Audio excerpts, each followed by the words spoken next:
Okay. देखो बच्चे party family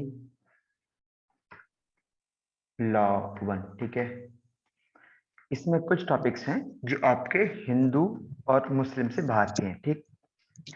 अब तक जो मैंने आपके जितने भी पेपर्स चेक किए हैं उसमें 40% से आसपास इन पारसी, भाई माइक ऑफ करो यार, जो भी है माइक ऑफ करो, जो भी है भाई ये। हाँ, Parsi, Christianity, special marriage act, ठीक है, इंडियन डाइवोर्स एक्ट, इन पे वो पूछता है, ठीक। और स्पेशली स्पेशली वो पूछता है आपका स्पेशल मैरिज एक्ट की मैरिजेस पे और डिवोर्स पे, ठीक। दूसरा पूछता है आपका क्रिश्चियनिटी पे, इसके डिवोर्स पे। क्यों? रीजन बीइंग कि क्रिश्चियनिटी लॉ में डिवोर्स मिलता है इंडियन डिवोर्स एक्ट में और कहीं नहीं मिलता, ठीक है। तो इसलिए वो मोस्ट ऑफ द केस में इसी पे पूछता है, ठीक। तो कुछ मैंने क्वेश्चंस निकाले थे, उस पर मैं आज डिस्कस करने वाला हूं। और एक लास्ट टाइम एक क्वेश्चन आया था बार टू मैट्रिमोनियल रिलीफ पे, ठीक है साहब, इस पे क्वेश्चन आ चुका है आपके पास। तो ये टॉपिक्स कवर करने में मुझे 5 हैं, तो ध्यान से सुनते रहिएगा। बहुत ही कंसाइज में जाऊंगा, जिससे कि आपका एग्जाम भी है कल, जो BBL भी 5B के बच्चे भी हैं, और हमारा तो शायद 11-12 को है, ठीक। They will get ample of time. तो पहला शुरू करते हैं हम पारसी लॉ के बारे में।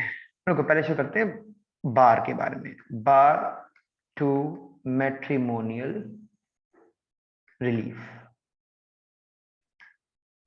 बार मतलब होता है hindrance.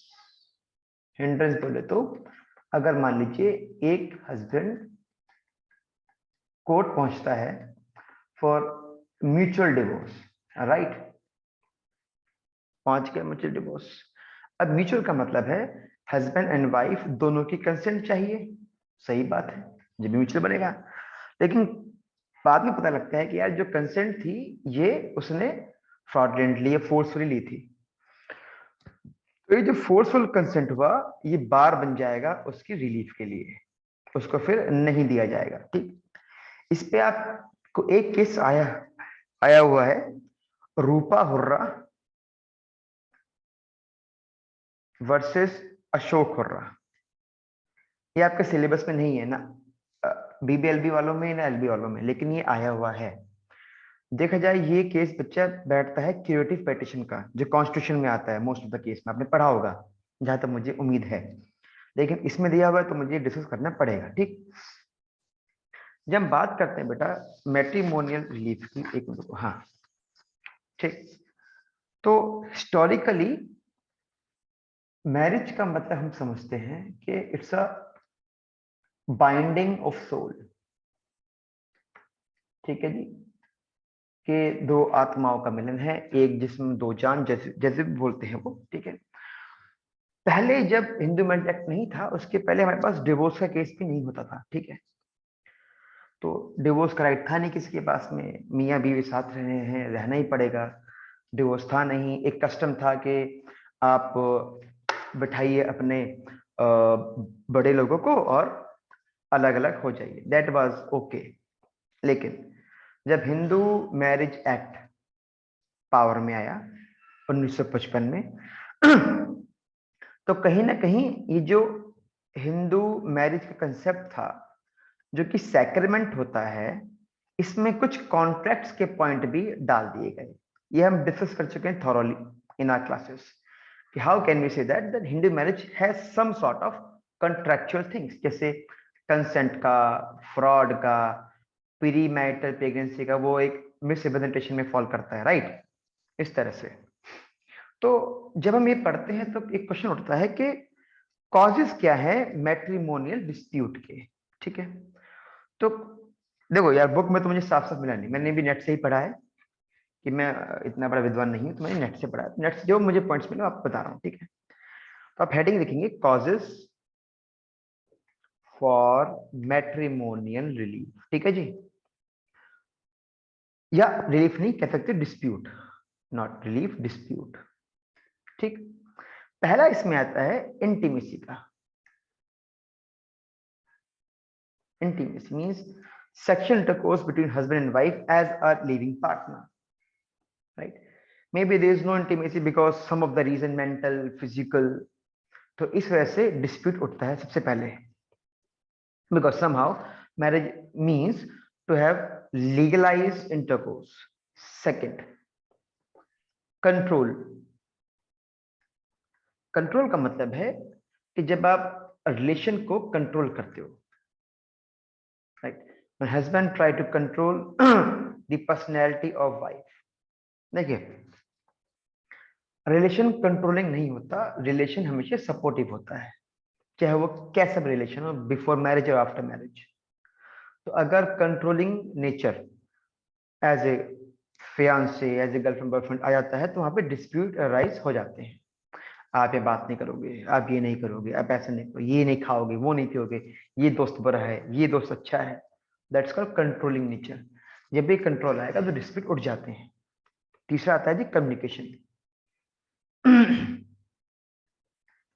If you have some sort of problem with your partner, you have to communicate with him or her so that the life can go on an easy track. But what happens in Indian subcontinent or Indian marriages, they doesn't go for that। मन में दबा के रखते हैं, फिर एक दिन से वो फट पड़ता है। अभी कुछ दिन पहले 21 साल बाद भी शादी के डिवोर्स ग्रांट किया गया है। बच्चे बड़े हो चुके हैं, 20 साल के हो चुके हैं, 18 के हो चुके हैं, जब भी डिवोर्स जाता है कि वो धीरे धीरे ना अंदर वो उबाल आता रहता है, एकदम से फटता है वो, तो दैट्स कॉल्ड कम्युनिकेशन गैप। आवाज क्लियर है? कोई भी एक बोल दो यार, क्लियर है? मनीष, कोई दिक्कत तो नहीं है? Yes sir, clear. Good, thank you. Now fourth आपका आता है ट्रस्ट। ट्रस्ट बोले तो when there is a misunderstanding between the spouses, आपस में ट्रस्ट नहीं करते। जैसे इसका एग्जांपल ले लेते हैं कि अब आप मान लीजिए किसी का रिलेशन अलग अलग कॉलेजेस, मतलब ये इस एक्स कॉलेज में है, ये वाई कॉलेज में है, या ये एक्स कॉलेज में काम करता है एज ए हस्बैंड, ये वाई में काम करती है as a wife, right? If they have lack of trust, ठीक है, तो यहाँ पर डिस्प्यूट उठेगा। जैसे हस्बैंड को मान लीजिए रात को कॉल आते हैं, राइट, ऑफिस टाइम्स के बाद में, तो wife will always she will object, और वाइफ को आते हैं तो husband will object because there is called family time. जैसे हमारे यहाँ पे कुछ प्रोफेसर हैं जो 5 बजे के बाद कॉल ना उठाते हैं ना, सही बात भी है, 9 से 5 हम आपके, उसके बाद हम अपनी फैमिली के हैं। Why? Because they communicate with them, they have developed a sort of trust, so it should be there. तो ये 4-5 आपके डिस्प्यूट उठते हैं इन बातों पे इंडियन सबकॉन्टिनेंट में, या इंडियन लॉज में कह सकते हो। ठीक, अब जो मैट्रिमोनियल रिलीफ आपको मिलती है जो HMA में डिस्क्राइब्ड है, वह कौन कौन सी है? पहला है बच्चे सेक्शन 9, पता होगा कि किसी को? Anyone can just answer me, what is section 9 of HMA? Restitution of conjugal rights. Thank you so much बेटा, रेस्टिट्यूशन ऑफ कॉन्जुगल राइट्स। ठीक है, RCR में आप 2 क्वेश्चन ध्यान रखना, आपको 2 तरह के क्वेश्चन आते हैं। एक तो आता है आपको आ जाएगी situation, please decide the matrimonial home, कौन कर सकता है, वाइफ या हस्बैंड। एक आपको आता है कॉन्स्टिट्यूशनैलिटी ऑफ सेक्शन 9, ठीक है, इसको डिस्क्राइब करो। दोनों में मैंने आपको केसेस लिखा रखे हैं, समझा भी रखे हैं, ठीक है। एक ही हो गया रिलीफ। दूसरा आपको मिलता है जी जुडिशियल सेपरेशन का, that is called section number 10, ठीक है साहब। और जुडिशियल सेपरेशन के grounds are equal as divorce. Section 13 के ग्राउंड सेम है, इसके भी सेम है सेपरेशन के, पर डिफरेंस ये होगा बेटा कि जुडिशियल सेपरेशन में जो शादी है वो हमेशा रहती है एक टाइम तक, पर डिवोर्स में शादी के सारे बॉन्ड्स सब खत्म हो जाते हैं। There is no legal obligation for husband wife to fulfil their needs anyhow, physical, mental और फिजिकल जो भी कुछ है। ठीक, ये दूसरा आपके पास रिलीफ है। तीसरा, यू हैव डिवोर्स, जो आज चाहे कोरोना में जॉब लगे ना लगे, चाहे खाने को हो ना हो, लेकिन कोर्ट में डिवोर्स केसेस कभी कम नहीं होते अगर आप एक अच्छे फैमिली लॉयर हैं। रिमेंबर, आपको 125 सीआरपीसी, 18 हामा, 23-24 ऑफ एचएमए आता है, इसको अप्लाई करना आता है, आपको इसकी एप्लीकेशन डालनी आती है।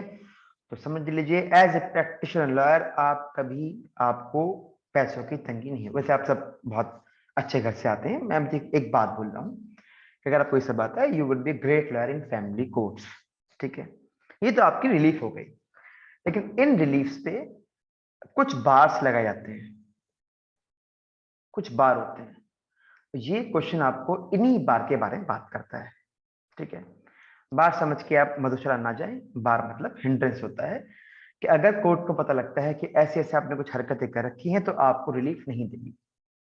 आपने अपनी वाइफ पे डाल दिया मुकदमा कि वाइफ चलेगी छोड़ के विदाउट एनी सफिशिएंट कॉज, जो सेक्शन 9 में लिखा हुआ है, लेकिन बाद में पता लगा कि वाइफ ने प्रूफ कर दिया there was cruelty, he was living with some other women, और अडल्टरी जो भी कुछ है, और सम वल्नरेबल डिजीज। ठीक है, तो उस बार को लेके कोर्ट आपको आपको डिग्री आपके फेवर में पास नहीं करती। ठीक है जी, तो अब हम उन्हीं बार्स के बारे में बात करेंगे। तो जो बार्स हैं टू मैट्री, यहां तक सबको क्लियर है? किसी को डाउट पूछ लीजिए, यही टॉपिक टाइम लेगा बस। आगे चले? ठीक है,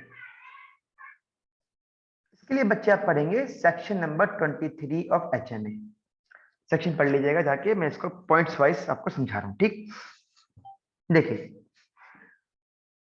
जो बार्स हैं, बार्स टू मैट्रिमोनियल रिलीफ, ये आपके कुछ एक डॉक्ट्राइन पे बेस्ड है, doctrine of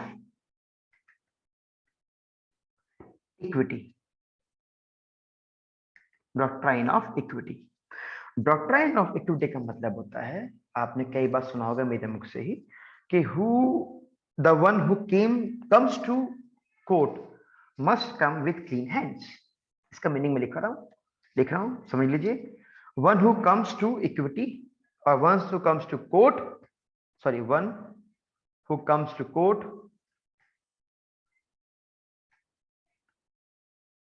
must come with clean hands।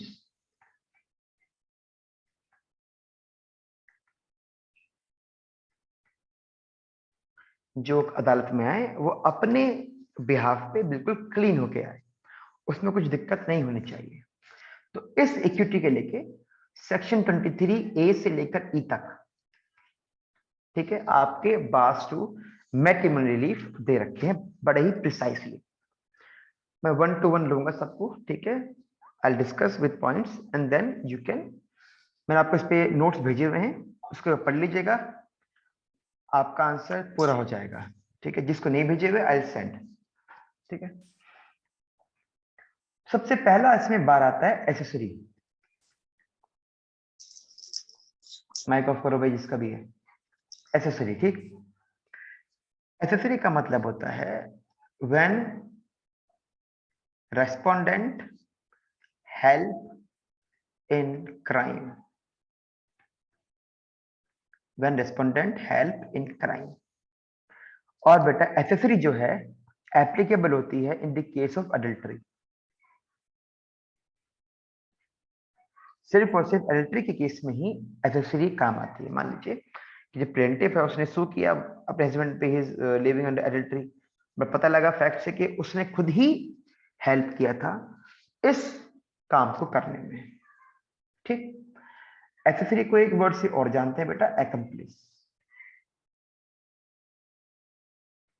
अब आप एविडेंस एक्ट पढ़ेंगे शायद नेक्स्ट सेमेस्टर में, जो एलबी वाले हैं, उसमें एक्म्प्लिस की बहुत ज्यादा वैल्यू होती है।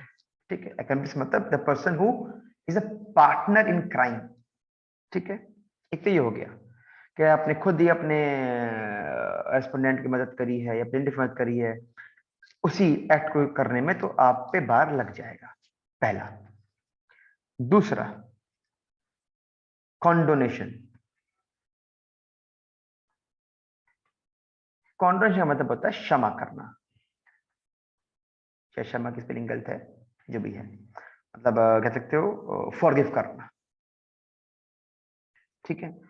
तो अगर अगर अगर मान लेते जैसे आपने सेक्शन 12 पढ़ा है ना, सेक्शन 12 का जो सेक्शन ई है, सी है, सॉरी, राइट, सी है, उसमें हमने पढ़ा है कि अगर वाइफ की कंसेंट फ्रॉड से, फोर्स से ली गई है तो शादी क्या बन जाएगी जी? वॉइडेबल। मैंने आपको इस पे एक एग्जाम में भी दिया था क्वेश्चन, क्योंकि वो क्वेश्चन आपका एक्सटर्नल से आया हुआ था, ठीक है, बन जाएगी वॉइडेबल। और फिर हमने ये पढ़ा था 12B में कि 1 साल के, पता लगने के 1 साल के अंदर अगर वो उसको केस नहीं करती है और वाइफ जो है और या हस्बैंड जो है और उसको क्षमा कर देता है, तो फिर वो पिटिशन नहीं फाइल कर सकते डिवोर्स की, इसकी वर्डेबल मैरिज की। ठीक, ये क्या है? कॉन्डोनेशन है। अगर पति को पता लग जाए कि हस्बैंड, जो वाइफ है उसकी पहले से ही गर्भवती है और उसने छिपाया है ये फैक्ट, और फिर वो माफ कर देता है, छोड़ो कोई बात नहीं, जो हो गया ठीक है, तो तब भी वो पिटिशन नहीं दायर कर सकता कोर्ट में for the divorce, for the voidable marriage, not divorce, voidable marriage, that's called condonation, क्षमा कर देना। ठीक है जी, ये दूसरा हुआ। तीसरा होता है बच्चे कन्वीनियंस, CONNIVANC, कन्वीनियंस। इसका मतलब होता है इफ द अदर स्पाउस जिस पे आपने केस किया है, he is involved in immoral act, मतलब क्या है कि पेटिशनर ने ही जानबूझ के अपने दूसरे स्पाउस को इमोरल एक्ट में हेल्प करी है या उसे एंकरेज किया, सॉरी, एंकरेज किया है इमोरल एक्ट करने के लिए, तो उस केस में भी अगर आप डिवोर्स फाइल करते हैं, रजिस्ट्रेशन फाइल करते हैं या आप जो सेपरेशन फाइल करते हैं, तो कोर्ट आपको वो रिलीफ नहीं देगी, कभी नहीं देगी। ठीक है। चौथा आता है बेटा कोलिजन।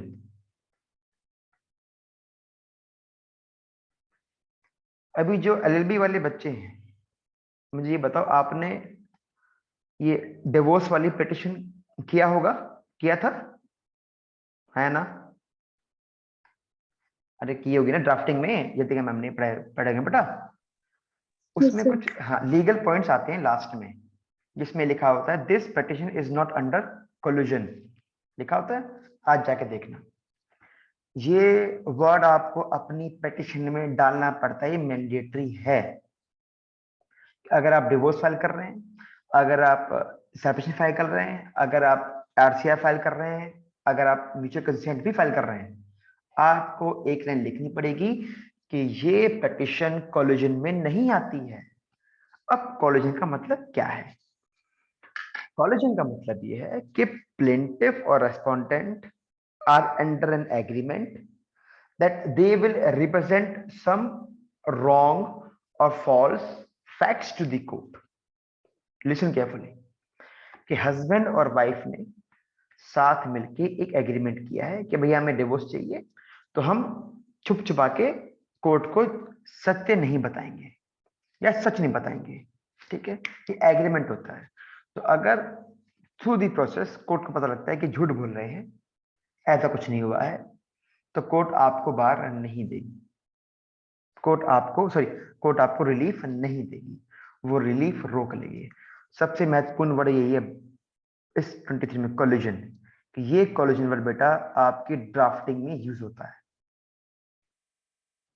ड्राफ्टिंग ऑफ डिवोर्स या आपका आरसीआर या बच्चे आपका म्यूचुअल कंसेंट या आपका जुडिशियल सेपरेशन, आज जाके पढ़ना, आपको पता लग जाएगा। ये वर्ड हमेशा यूज होता है, वो भी जब आप पूरे फैक्ट लिख दोगे ना, अपनी रिलीफ मांग लोगे, उसके बाद में जैसे कुछ कुछ वर्ड होते हैं कि this petition has been filed under limitation period, this petition is not under collusion, this petition is under your jurisdiction, कुछ हम वर्ड्स यूज करते हैं ऐसे। उसमें से एक वर्ड है कोलिजन, जहां पे अगर पार्टी का एग्रीमेंट है कि वो कोर्ट को मिस रिप्रेजेंट करेंगे, मिस लीड करेंगे, or they will produce false evidences, then court will not listen to your grievances, the court will automatically reject your petition। ठीक। पांचवा आता है बेटा डिले। इसको ध्यान से सुनना प्लीज एक बार। देखो डिले, डिले का मतलब होता है, एक होता है जी आपको पता नहीं लगा, है ना, फ्रॉड वाले केस में या कंसेंट वाले केस में, लेकिन या इम्पोर्टेंसी वाले में, ठीक, 12 का 1, ठीक है, पर आपको सू करना चाहिए था, पर आप ठीक है आलस के मारे घर बैठे या कर लेंगे, कल कर लेंगे, परसों कर लेंगे, कोर्ट इसको अलाउ नहीं करती। कोर्ट एक सर्टेन टाइम पीरियड तक ही अलाउ करती है, ये आप पढ़ेंगे लिमिटेशन एक्ट में, मैं वहां नहीं जाऊंगा मैं, बस समझ लेना। डिले का मतलब होता है unnecessary delay to file the suit, ठीक है। तो अपने 5 चीज देखिए बच्चे बार में जो आती हैं, पहला आपका आता है एसेसरी, दूसरा बच्चे आपका आता है कन्वीनियंस, तीसरा आपका आता है बच्चे कॉन्डोनेशन, चौथा बच्चा आपका आता है कोल्यूजन, और 5 आपका आता है जी डिले, और छठा आता है और एनी अदर ग्राउंड। जो एनी अदर ग्राउंड है इट इज वेरी वास्ट, इसमें कुछ भी इंक्लूड हो सकता है, कुछ भी, ठीक है, जो कोर्ट को लगता है या कोर्ट को लगता है कि इस बिहाफ पे उनको रिलीफ नहीं मिलनी चाहिए, ठीक है। इसमें बच्चे अब 2 केस लिख के आएंगे। पहला केस होगा नीता बैन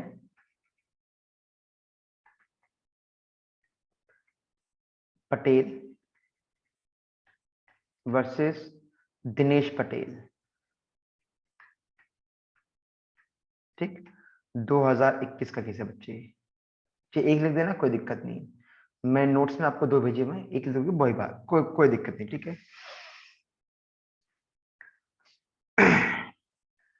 इसमें क्या होता है, जो हस्बैंड है वो वाइफ के अगेंस्ट क्रुएल्टी करता है, ठीक है, ठीक, और क्रुएल्टी करते करते वाइफ से कंसेंट लेता है कि भैया मैं तो सेकंड मैरिज करूंगा,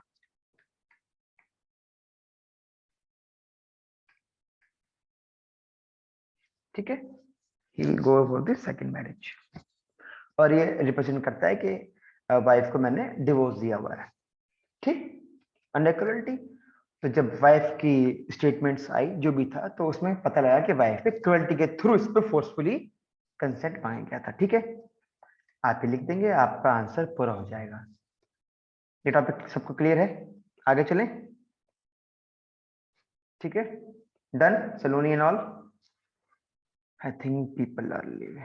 सर मैं रिपीट कर दो, एक केस तो हुआ था लास्ट में कि सेकंड मूविंग के बाद, ये बार रिपीट कर दोगे कि जैसे हाँ सेकंड हाँ मैरिज हुई उसके बाद क्या हुआ था?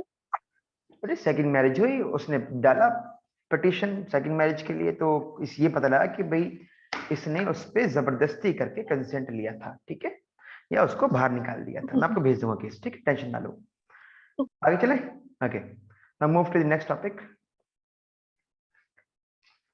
अब लेते हैं हम दूसरा, डैनियल लतीफी केस हमने पढ़ा नहीं है, उसको समझ लीजिए, एक बार आया हुआ है, डैनियल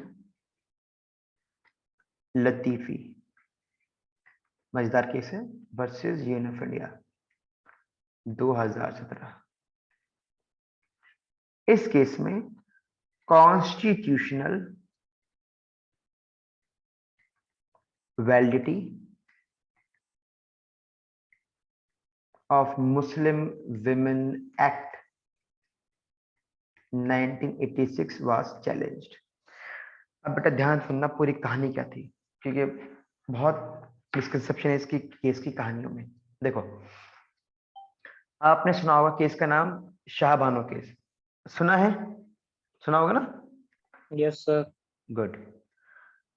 अब ये केस इसी से लिंक करता है।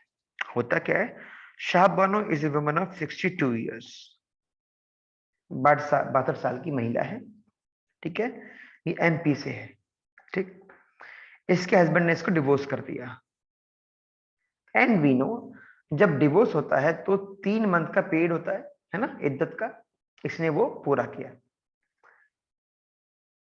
मुस्लिम पर्सनल लॉ के अंदर लिखा हुआ है कि during iddat period husband will pay the maintenance.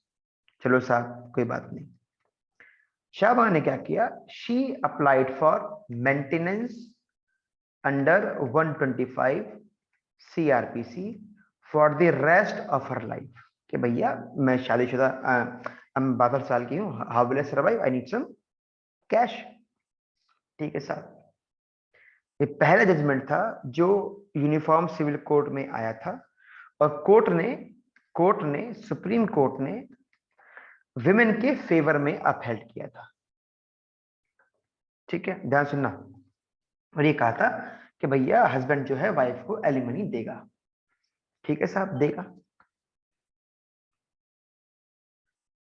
फिर क्या हुआ, इस शाहबानो केस के जजमेंट को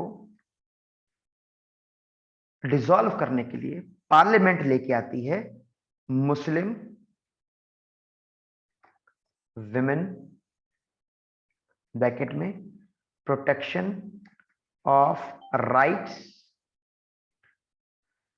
ऑन डिवोर्स एक्ट 1986। और इस एक्ट के आने के बाद में इसमें एक सेक्शन आया, सेक्शन 3 का क्लॉज 1। इस सेक्शन ने साफ साफ कह दिया भैया ऐसा है, maintenance for wife is only for iddat and not afterwards. इद्दत के लिए आपको मिलेगा मेंटेनेंस, बाद में नहीं मिलेगा, जो करना कर लो। ठीक है साहब, कोई बात नहीं। अब इस केस में डैनियल लतीफी कहां से आया वो समझो। Daniel Latifi was the counsellor of Shahbano. ठीक है, डैनियल ने सोचा यार ये तो गलत हो गया, अब क्या किया जाए। तो डैनियल ने पूरा ये जो आपका एक्ट था इसको पढ़ा। ठीक है, डैनियल लतीफी कहता है, ये क्या खुल गया, हाँ, लतीफी साहब कहते हैं कि जो एक्ट है पूरा, ठीक है, ये एक्ट अगेंस्ट है कॉन्स्टिट्यूशन के, पर कॉन्स्टिट्यूशन के किस आर्टिकल के अगेंस्ट। कहता है जी article 21, right to life. The wife after the divorce is, if she is not working, I think she is dependent on husband, and the husband has the right, has the duty to manage the wife if she is not working. And by this act, Parliament is not giving her right to life. फिर कहता है article 14 के भी against है कि अगर Hindu marriage में Hindu women को अलाउड है एज ए वाइफ, तो मुस्लिम को भी अलाउड होनी चाहिए, इक्वालिटी। 15 में कहता है, तो 3 आर्टिकल में वो कहता है जी ये सब अगेंस्ट है, और कहता है कि आर्टिकल 125 ऑफ सीआरपीसी के भी अगेंस्ट जा रहा है, जो यूनिफॉर्म सिविल कोड का एग्जांपल है। ठीक है, तो साहब ने चैलेंज कर दिया रिट डाल के कि ये अगेंस्ट है हमारे संविधान के। चलो साहब कोई बात नहीं। अब कोर्ट ने क्या बोला, मैं आपको इसका जो मैंने लिखा है मैं आपको भेज दूंगा सारा। ठीक है, कोर्ट के जज साहब हैं जस्टिस एस राजेंद्र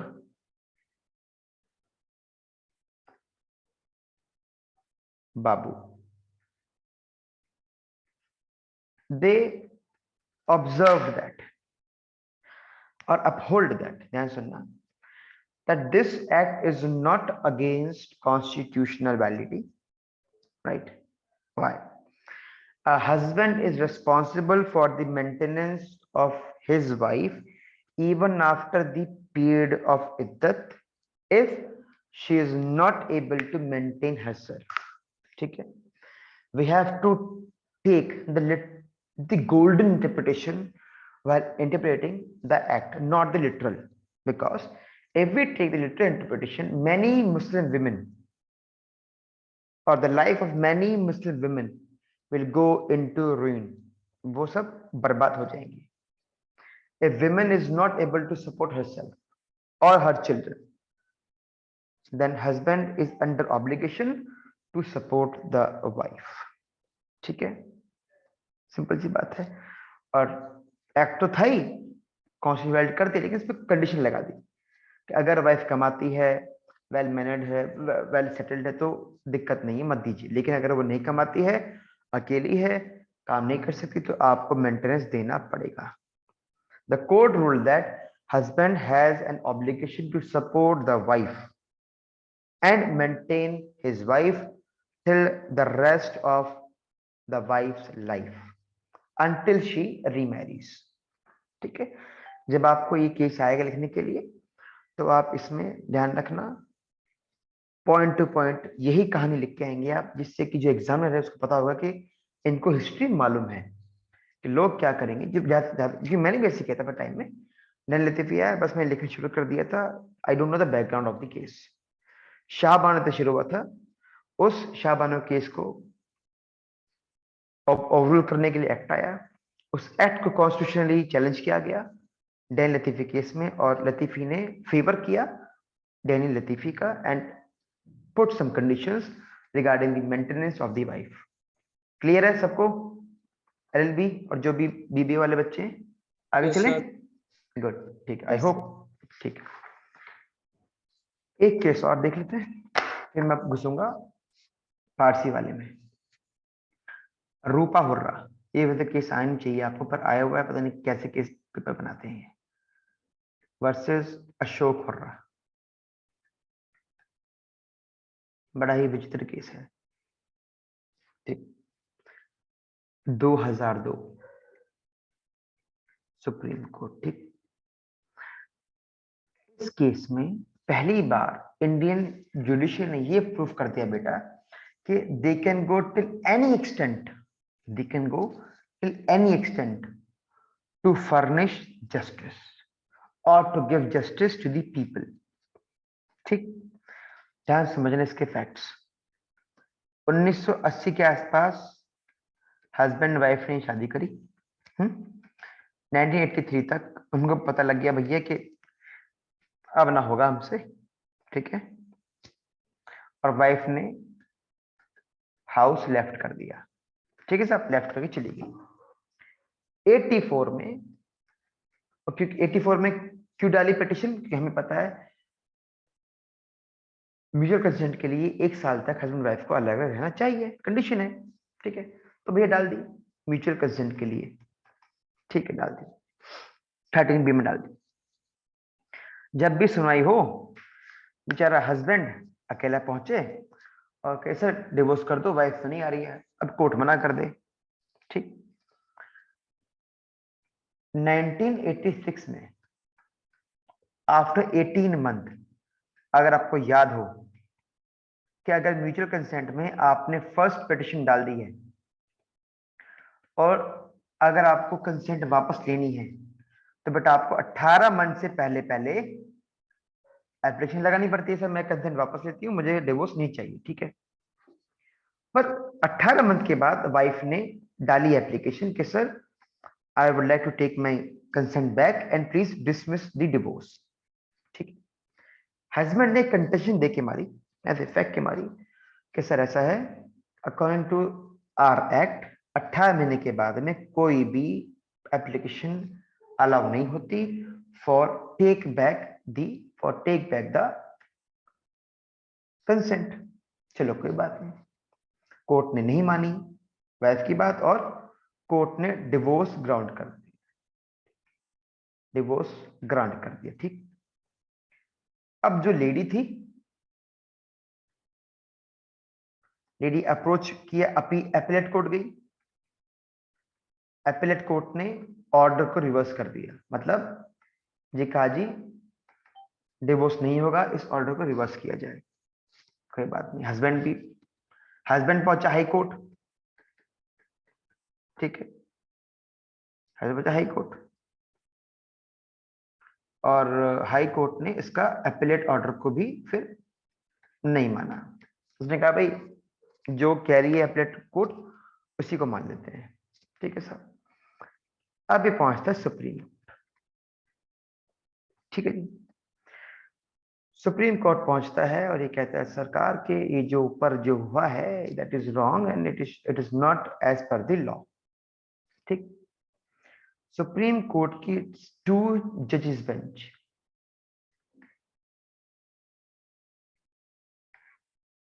ये डिसाइड करती है। पहली बात, सुप्रीम कोर्ट उसकी एसएलपी स्पेशल लीव पिटिशन 137 में अलाउ करती है। ठीक है भाई, फर्स्ट अपील यहाँ जा चुकी है, सेकंड अपील यहाँ पे आपने पढ़ा होगा, सीपीसी में सेकंड अपील तक अलाउड है, पढ़ा है ना जिसने इस बार सीपीसी पढ़ी है, सेक्शन 100 ऑफ सीपीसी याद हो तो स्पेशल लीव में जा सकती है, कोर्ट ने अलाउ कर दिया। ठीक है, और कोर्ट ने उसकी डिवोर्स की पिटिशन को भी अलाउ करा। ठीक है, अलाउ कर दिया, बट ये कहा आपको डिवोर्स दिया जाएगा। ठीक है, लेकिन you have to pay 10 lakh rupees to the court. You have to pay 10 lakh rupees to the court. भाई कौन है माइक वाला, बच्चे बंद कर लो। You have to pay 10 lakh rupees to the court. ये तो फैक्ट्स हुआ, पर ये जो केस है इतना महत्वपूर्ण क्यों है? रीजन है बेटा, इस केस में कोर्ट ने एक नई तरीके की पिटीशन इजाद की थी, that was curative petition. That was curative petition. Court कहती है if each and every remedy you have applied and still you think that there is a injustice on your part, क्योंकि हो सकता है कभी कभी एरर हो जाए कोर्ट से, है ना भाई, इंसान ही है ना जुडिशरी भी, तो लास्ट आपका रिजॉर्ट बनता है क्यूरेटिव पिटीशन का। ठीक है, जिससे कि आप सिर्फ लॉ पॉइंट पे कोर्ट के सामने जा सकते हो, not on any other point. ठीक है, ये आपको केस 10 मार्क्स में आएगा। अब ध्यान सुनना मेरी बात, अगर आपको कोई भी केस आ जाए इस बार पेपर में लिखने के लिए, और वो केस जुड़ा हो मान लीजिए सेक्शन 9 से, ठीक है, या जुड़ा हो 13B से, या जुड़ा हो अपोस्टेसी से। अपोस्टेसी समझते हो, कन्वर्जन, लिली थॉमस, सर्रा मुदगल। तो बच्चे पहले उसमें आप थोड़ा लॉ बताएंगे, पॉइंट टू पॉइंट थोड़ा सा लॉ बताएंगे, एक पैराग्राफ में, एक पेज में, उसके बाद आप पूरा केस डिस्कस करोगे, जिससे कि एग्जामिनर एटलीस्ट आपको 10 से 11 मार्क्स दे दे बिना आपके मार्क्स काटे हुए। ठीक है, कि फैमिली लॉ एक ऐसा पेपर है, अगर आप पॉइंट टू पॉइंट प्रिसाइसली लिख के आते हो तो आपको अच्छे मार्क्स आते हैं। Believe me, I scored 82 marks in family law, इसलिए मेरा फेवरेट है ये। ठीक है, यहां तक क्लियर है भाई? 2 केस मैंने अब तक 3 टॉपिक कर चुके हैं, बार, डैनियल लतीफी और रूपा अशोक हुर्रा। क्लियर है? आगे चले, चलो चलते हैं आगे। आपकी खामोशी को मैं हाँ समझूंगा। Silence is a type of consent. ठीक है, पारसी मैरिज। रणदीप जी आप क्लास में हैं? Yes sir, good evening sir. Evening, तुम्हारी वजह से ले रहा हूँ, बस तुमने कहा था। Thank you sir. चलिए मजा करना। देखिए, पारसी मैरिज में एक वर्ड हमेशा ध्यान रखना, आशीर्वाद।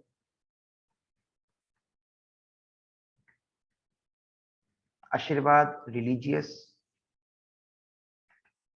सेरेमनी, आशीर्वाद रिलीजियस सेरेमनी। पारसी एक्ट में आशीर्वाद, इसको बोलते हैं ब्लेसिंग्स, इसकी सेरेमनी होना बहुत जरूरी है।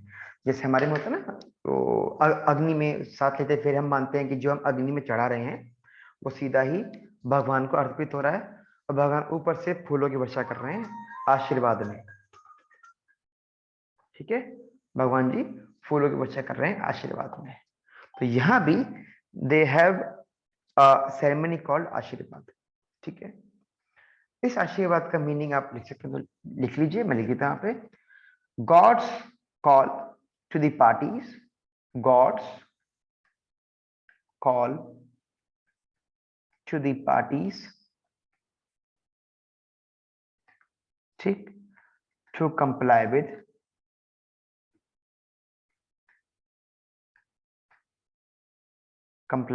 their matrimonial duty of trust. God's call to the parties to comply with their matrimonial duty of trust.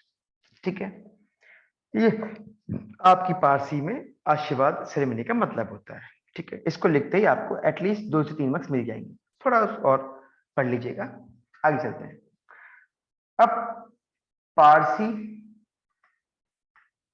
Marriage and divorce act जो है, ठीक है, ये अलाउ होता है पारसी मैरिज में। इसका सेक्शन 2 जो है बेटा, इट्स अ डेफिनेशन क्लॉज। ध्यान रखना, सेक्शन 2 में डेफिनेशंस होती हैं। ठीक है, इतना ही बहुत है, बाकी यू कैन जस्ट गो। अब एप्लीकेबिलिटी देखते हैं, या देखते हैं रिक्वायरमेंट्स क्या क्या है इस पारसी लॉ की। रिक्वायरमेंट ऑफ मैरिज, देखो पारसी हो, क्रिश्चियनिटी हो, या कोई सी भी मैरिज हो जो कोडिफाइड है, उसके कंडीशंस कहीं ना कहीं हिंदू लॉ से ही होके निकलते हैं। ठीक है, पहला कहता है,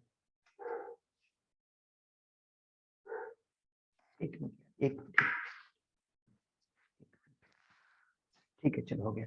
पहला कहता है बच्चे, marriage is not valid. Marriage valid नहीं है अगर parties are in some prohibited relation. अब प्रोहिबिटेड रिलेशन ध्यान रखना, दे कुड बी कॉन्सैंग्यूटी, जो हमने पढ़ा था मुस्लिम लॉ में, है ना, relation by birth, affinity, relation bye marriage. और हिंदू लॉ में बात करें तो प्रोहिबिटेड डिग्री वाले रिलेशंस, है ना, सबंडा नहीं, सिर्फ प्रोहिबिटेड डिग्री वाले रिलेशन इसमें लगते हैं। ठीक, दूसरा, मैरिज नॉट वैलिड इफ, ध्यान सुनना, marriages are not solemnized by priest plus 2 witness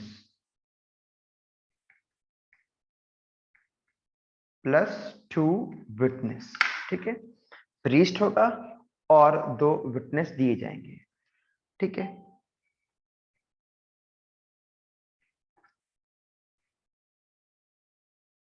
next,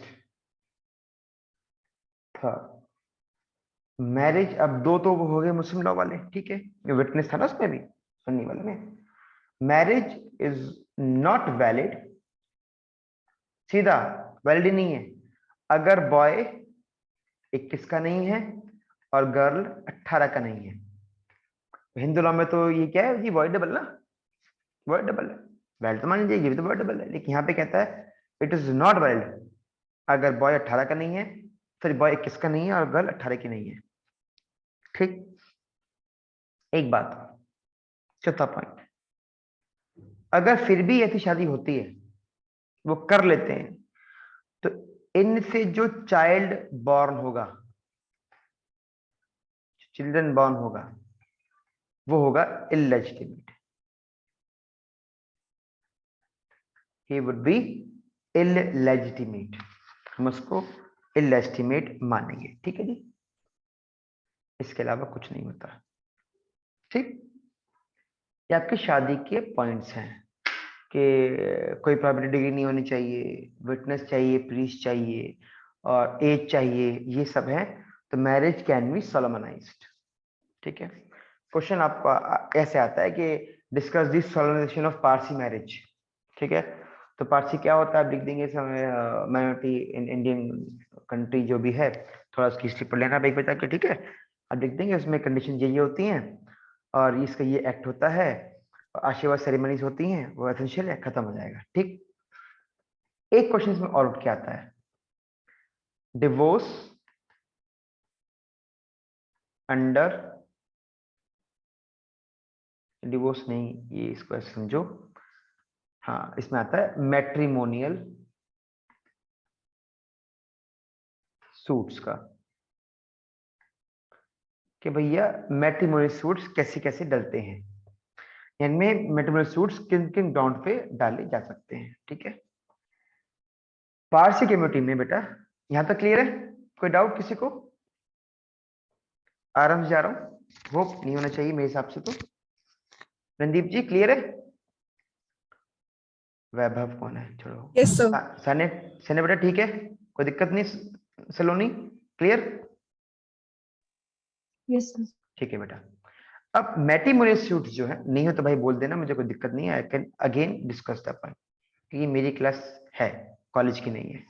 पहला NULLI, स्पेलिंग बहुत दिन हो गए ना क्लास लेते हुए इस पे, तो थोड़ा छूट गया है वो। नलिटी केसेस, ठीक है।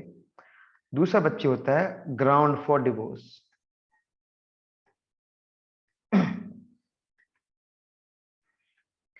और तीसरा होता है मेरे बच्चे रीजन फॉर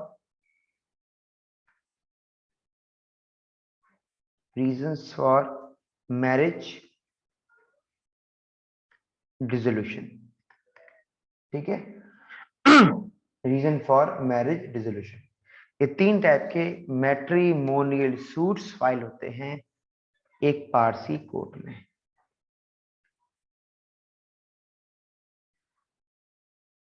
ठीक, चलिए जी, नलिटी ऑफ मैरिज कैसे होती है, ध्यान रखना। अगर हस्बैंड वाइफ के बीच में there is no consummation due to some natural cause, importance याद रखो 12 का 1 का A, अगर ऐसी कुछ बात है कि they can't consummate the marriage will become null or void।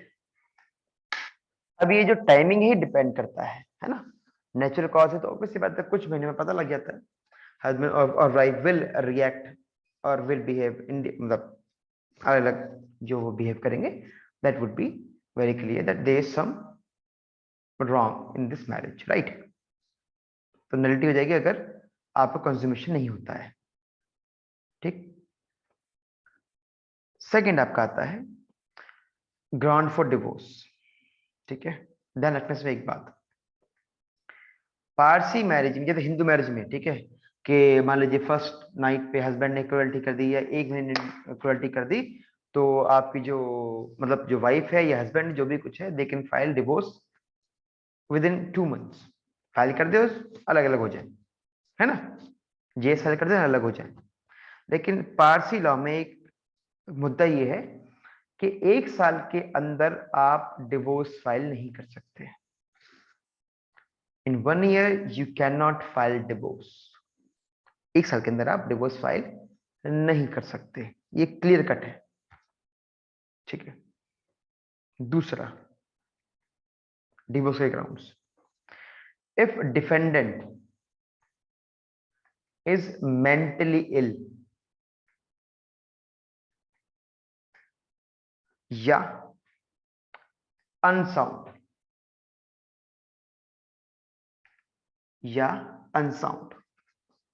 पागल है या मेंटली इल है और जिसके साथ रहना बड़ा मुश्किल है, ये हमने पढ़ा है डिवोर्स वाले में सेक्शन 13 में।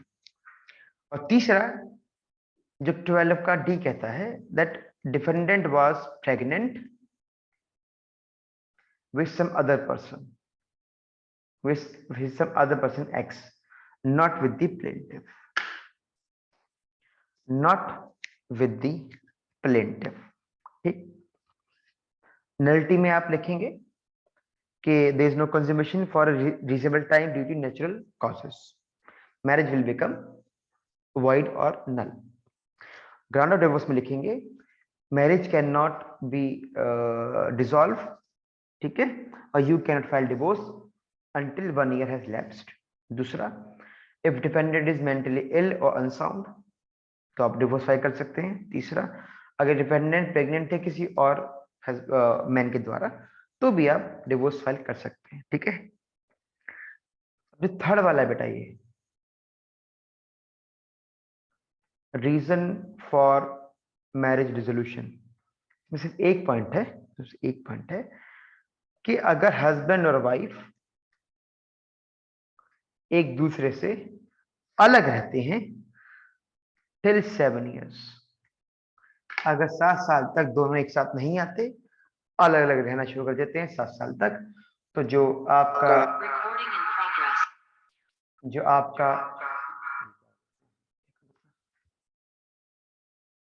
हेलो, जो मैरिज है वो डिसॉल्व हो जाएगी। ठीक है, you have to apply in court. ठीक, चलो, तो अभी हमने पढ़े पारसी के 2 पॉइंट्स। अच्छा, एक होता है सोलमनाइजेशन, एक होता है मैट्रिमोनियल सूट्स। अभी बात और ध्यान रखना, अगर आपको ये जो आज पढ़ा रहा हूं ये आपको अगर आते हैं तो क्वेश्चंस अटेम्प्ट करना।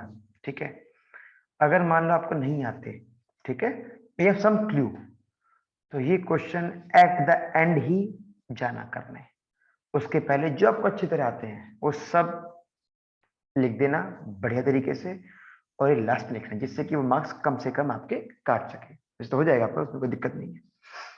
ठीक है जी, these are your matrimonial suits and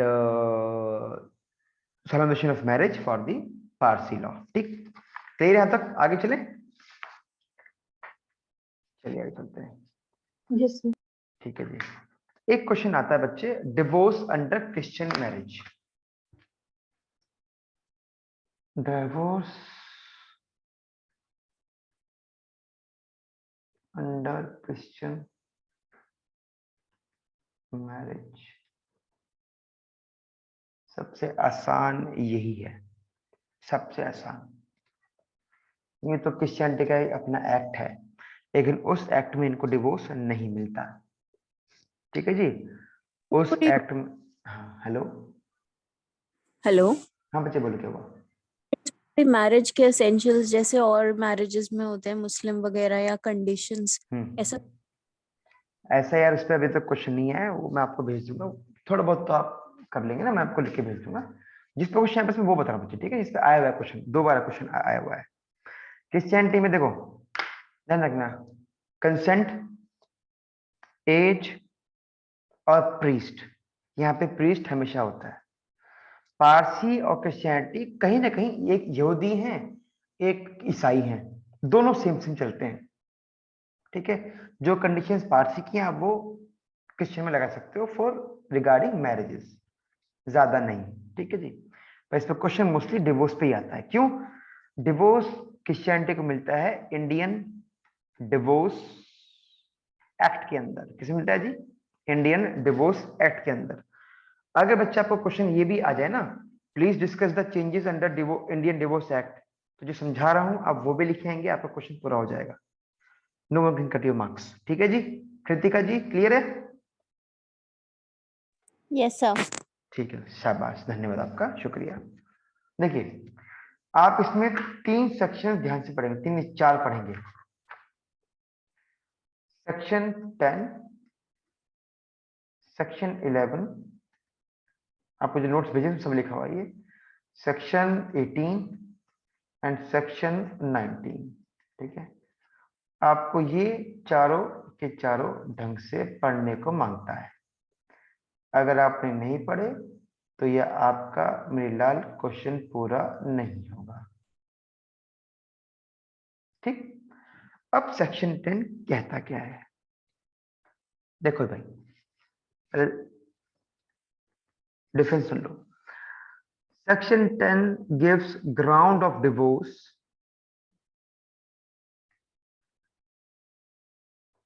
only to the wife. ठीक है, section 19 give ground of divorce to both husband and wife. Hindu law में ना 4 ग्राउंड्स वाइफ दे रखे हैं, बाकी 9 हिंदू मुस्लिम हिंदू मतलब दोनों स्पाउस के पास हैं, लेकिन 19 यहाँ पे 10 के पास सिर्फ विमेन के लिए है और 19 में दोनों के लिए। ठीक है, अब 19 में ये नहीं लिखा हुआ कि ग्राउंड्स दोनों के लिए, कहाँ लिखा हुआ है? ये लिखा है बच्चे 18 में। 18 कहता है, मैं वर्ड्स पढ़ देता हूं। 18 कहता है either spouse can seek divorce on the ground contains in section 90। ध्यान रखना, आप एक लॉयर हैं, आप सेक्शंस को इंटरप्रेट करते करते भी 1 से 2 पैरा लिख सकते हैं, एक्चुअली 2 लाइन लिख सकते हैं, 2-3 लाइन। तो 18 is a general clause which only tells you that both the spouses can file divorce under section 19 on the given grounds। तो जो ग्राउंड्स 19 में दे रखे हैं उन ग्राउंड्स पे कोई भी पार्टीज आपस में डिवोर्स कर सकती है। कौन सी पार्टीज? क्रिश्चियन लॉ में। ठीक है, क्रिश्चियन लॉ में। ठीक, अभी इंडियन डिवोर्स एक्ट बच्चे अप्लाई होता है और लॉस पे भी। ठीक है, जैसे आपका स्पेशल मैरिज एक्ट है ना, मैं बताऊंगा आगे, सुनते रहो। देखिए, तो सेक्शन 18 ने बोल दिया कि अगर हस्बैंड वाइफ को डिवोर्स चाहिए, ठीक है, तो सेक्शन 19 के अंदर दिए गए ग्राउंड्स पे वो अप्लाई कर दें। ठीक, अब सेक्शन 19 के ग्राउंड्स क्या क्या है एक बार समझ लीजिए छोटा सा। सेक्शन 9 का ए कहता है कि रेस्पोंडेंट मे बी हस्बैंड और wife is important at the time of marriage and institution of suit। ध्यान सुनना, is important कब कब कहां तक? या तो at the time of marriage और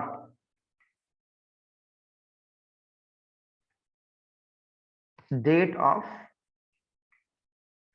institution of suit। मतलब मान लीजिए कि जब शादी हुई तो इंपॉर्टेंट था, you can go for divorce. ठीक है, मान लीजिए बाद में हो गया, जिस दिन आपने सूट फाइल किया ही इज इंपॉर्टेंट, तो आप केस फाइल कर सकते हो बिना किसी दिक्कत के। ठीक है, दूसरा, अब देखना पारसी में आया था ना वो कॉन्सेंगुटी वाला, यहां भी है कि जो पार्टीज हैं they are not under consanguinity और affinity, ये रिलेशन में नहीं होना चाहिए। ये बताओ मुस्लिम लॉ में तीसरा ग्राउंड कौन सा था एब्सोल्यूट प्रोहिबिशन में? फॉस्टरेज। शाबाश, सबको याद है, चलो ठीक ठाक पढ़ा दिया मैंने। फॉस्टरेज तो यहाँ पे नहीं है ना, क्योंकि मुस्लिम में था वो, यहाँ पे क्या है जी, कॉन्सेग्यूटी है। और हाँ, यहाँ लिख दोगे ना इसको तो इनकी मीनिंग भी लिख देना उसमें, तो थोड़ा बड़ा हो जाएगा।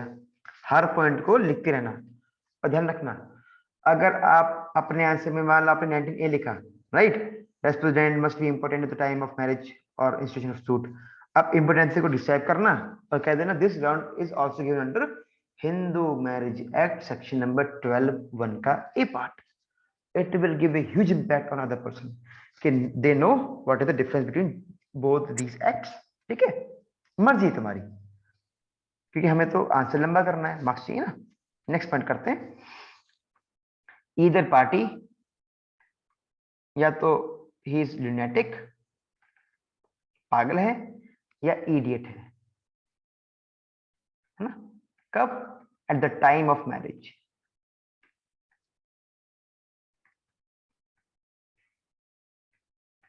either party is lunatic or idiot at the time of marriage। ठीक, आप ऐसे लिख सकते हो। नेक्स्ट, अगला ground, spouse have a living spouse, मतलब बाइगेमी।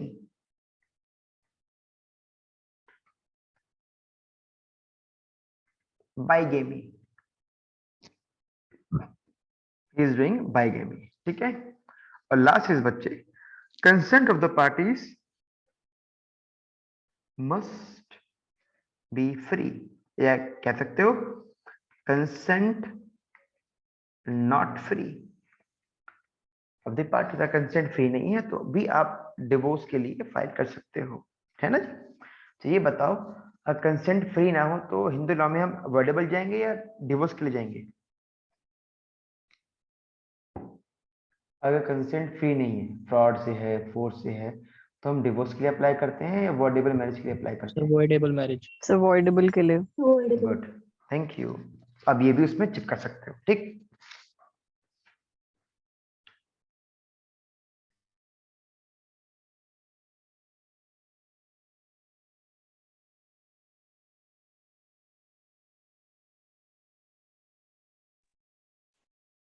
एक मिनट, या पानी पी।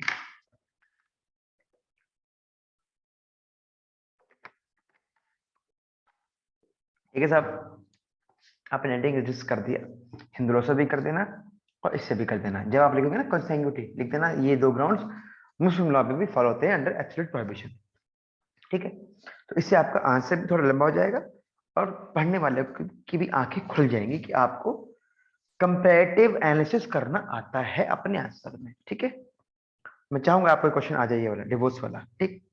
अब आते हैं सेक्शन 10 पे। सेक्शन 10 जो है सिर्फ वाइफ को देता है राइट, ठीक है। किस ग्राउंड्स पे? अगर मान लीजिए हस्बैंड ने कन्वर्ट कर लिया अपने आप को किसी और धर्म में, only and only to get married to some other women, ठीक है, only and only to get married with some other women.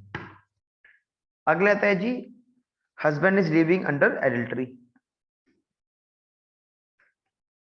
अगला कहता है बाइगेमी विद एडल्टरी, मतलब दो शादी भी कर ली उसके बाद भी भाई साहब बस, ठीक है। अगला है रेप का विक्टिम हो, सोडोमी या बीस्टैलिटी, ठीक है, बीस्टैलिटी, इसमें भी आप वाइफ मांग सकती है। या he does adultery plus cruelty upon wife, ठीक है। या एडल्ट्री प्लस डिजर्शन, डिजर्शन 2 साल के लिए, ठीक है। ये ग्राउंड्स है जो वाइफ को देते हैं। पहला ग्राउंड क्या है जी, हस्बैंड ने कन्वर्ट कर लिया to marry some other women, husband adultery कर रहा है, एडल्ट्री प्लस क्रुएल्टी भी है, एडल्ट्री प्लस डिजर्शन भी है, या बाइगेमी विद एडल्ट्री भी है ना जी, या he is an offender for of rape, sodomy और बीस्टैलिटी, मतलब विद एनिमल, ऐसे उसने कृत्य किए हैं, तो वाइफ के पास ग्राउंड्स हैं उसको डिवोर्स करने की, ठीक है जी। अब आता है सेक्शन 11, ध्यान से सुनना। सेक्शन 11 बात करता है बच्चा पार्टी सिर्फ और सिर्फ एडल्ट्री के बारे में, बड़ा ही अनोखी बात करता है। सेक्शन 11 कहता है अगर वाइफ डिवोर्स जाती है एडल्ट्री के ऊपर, सुना, एडल्ट्री के ऊपर, तो बच्चा वो पार्टी, मान लीजिए वाइफ ने सू किया, ठीक है, फॉर एडल्ट्री, बाकी लॉस में ही she will make first party to the husband of course and divorce, but under Christianity she will make the adulteress, the other women, as a second party, as a second party। बाकी रहे यहाँ पे सलोनी बेटा, बाकी रही कि वैसे तो बच्चे एडल्ट्री वाले केस में हर वुमेन जो है हस्बैंड को ही पार्टी बनाती है ना फॉर डिवोर्स, लेकिन यहाँ पे अगर वाइफ एडल्ट्री के लिए सू करती है डिवोर्स के लिए, तो उसको दूसरी औरत को भी पार्टी बनाना पड़ेगा, ठीक है। पार्टी बनाना पड़ेगा, ठीक। ये वाइफ का हो गया। अब एक लास्ट पॉइंट इसमें, अगर मान लीजिए इफ वाइफ, ठीक है, डिवोर्स सीक करती है, ठीक, किस पे? क्रुएल्टी पे। किस ग्राउंड पे जी? क्रुएल्टी के ग्राउंड पे। तो she is entitled for the given benefits.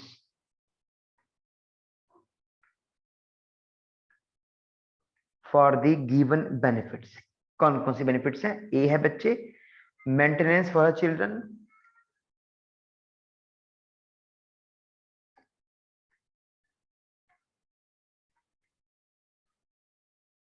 ठीक है, हस्बैंड से।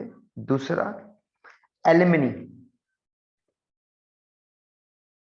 Lump sum if she is not working, ठीक है। और सी राइट टू प्रॉपर्टी, ठीक है, which she acquired during marriage. अब ये बड़ा मजेदार पॉइंट है, अब ध्यान सुनना प्लीज बच्चे, ध्यान सुनना। आपने सुना होगा स्त्री धन क्या होता है ना? स्त्री धन वो धन होता है जो बहू को मिलता है सास के द्वारा, उसकी माँ के द्वारा, और जब एक होती है ना रस्म होती है मुंह दिखाई की, है ना, आती है ना औरतें आती हैं मुंह दिखाई, पैसे दिखाती हैं, बढ़िया बढ़िया जो भी है, वो सब प्रॉपर्टी उस विमेन की स्त्री धन में काउंट होती है। उसके पास राइट है वो सब प्रॉपर्टी वो एक्वायर कर ले। हो सकता है फादर ने उसके नाम पे गाड़ी दी हो, घर दिया हो, या हस्बैंड ने उसके नाम पे घर कर दिया खुशी खुशी में, खुश होके, तो ये सब उसकी राइट टू प्रॉपर्टी में फॉलो होता है, ठीक है जी। अब लास्ट में आप लिख देंगे कंक्लूजन अपने हिसाब से। तो ये आपका जो डिवोर्स वाला पॉइंट है ये आपका क्लियर हो जाएगा। ध्यान रखना, अगर डिवोर्स आ जाए पारसी में, क्रिश्चियनिटी में, तो जितना आप कंपेयर कर सकते हैं हिंदू लॉ से या मुस्लिम से, बच्चे कर देना, it will give a huge benefit to your answer, ठीक है। यहां तक बच्चे सबको क्लियर है? आगे बढ़ा जाए, बस एक आपका एक और रह गया स्पेशल मैरिज एक्ट, उसके बाद फिनिश। आगे चले, चलो चलते हैं भाई। एक काम कीजिए, 8:11 हो गए हैं, आप सिर्फ 2 मिनट का ब्रेक लीजिए, 2 मिनट का, जिससे कि आप 1 घंटे में से पता पढ़ नहीं पाओगे ना। तो अभी 8:12 हुए हैं, I will meet you at 8:16 पे, ठीक है। चलिए, यहां तक आप समझ चुके होंगे, तो अब शुरू करते हैं स्पेशल मैरिज एक्ट।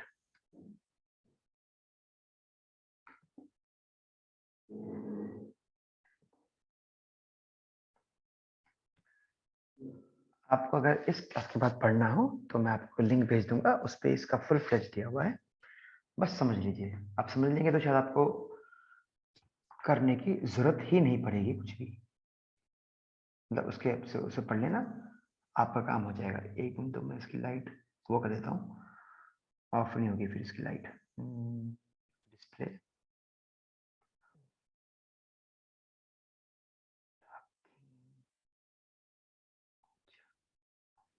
ठीक,